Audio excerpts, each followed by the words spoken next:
My criminal career probably started when I was 10. I remember one time my father was struggling with his substance use disorder, and my mom was just sitting like at the kitchen table, and she was sad, and I knew it was because we really didn't have nothing to eat. So me, not wanting to see my mom sad, of course I went out and I did what I had to do, and I was able to bring a few dollars home, and we were able to eat, and I saw the relief because of the situation we was in. All I knew is that when I got this money and she was able to do this, it helped her smile a little bit, right? And so poverty really drove me to the streets, which drove me to selling drugs, which drove me to using drugs, which drove me to prison. People often ask me that, what was your coping mechanism? I said, reading. All of the information that I was acquiring was for the purpose of self-discovery. I was trying to figure me out. I can articulate stuff sometimes in a good way, but for the life of me, I couldn't figure out how to answer that felony question. I struggled with it because I knew I would have to have employment, right? And I knew that eventually, after being locked up for 23 and a half years, this is my mindset.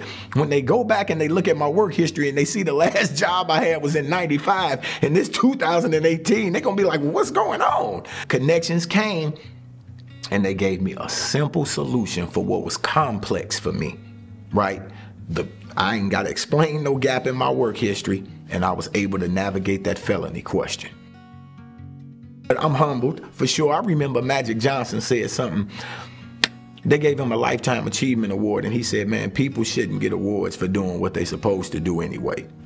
The thing about Mataka, for somebody to have overcome a situation that very few people could, and to come out in the spirit that he came out after incarceration and continue to get up every day and try to be better than he was before, that in itself deserves all of the praise. He's very much in the community. He's where the work needs to be done. He's involved in all the circles out there that are really trying to have an impact, right? And so he has this mission of, I need to impact my community, help my community change, because this is where my daughter's gonna be raised, right? I tell her all the time and she won't understand, like, we grew up differently. I have a college fund set up for her, a life insurance policy where she's the primary beneficiary. Nobody had that for me, so it's important that I break this generational cycle. What's my job? To protect you. And do what else? To provide for you. And he's doing that. He's going out there, and he's not just the words that he says, like he's actually taking action on it. And so to be able to see kind of the growth he has to get him where he is, and then the giving back and the impact he's having in the community, it makes him a perfect candidate for this. And he's an advocate to the core. He can't help but be an advocate, which I think makes him a fantastic, phenomenal father and an example in our communities, because unfortunately, we don't have a ton of them.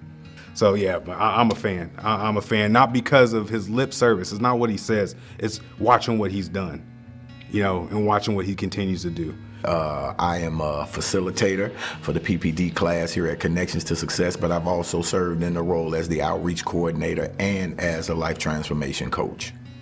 But I like it because it's new, it's exciting, and I feel like, especially when we go back into the prisons and do it, those are my people.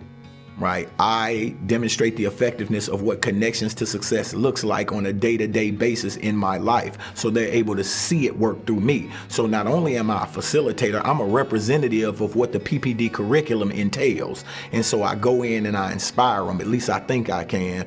My first prison class was actually in Algoa Correctional Center, the prison that I came home from.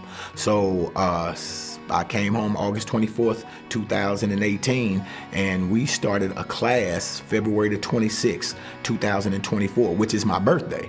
So I went in prison on my birthday. Going back in prison, it gives me a lot of gratitude. I'm thankful. And so, because I know what it's like on the other side, and I know that if we don't have the right supports, if we don't have the right skills and the right tools, then the potential for us to fail is great versus the potential for us to succeed.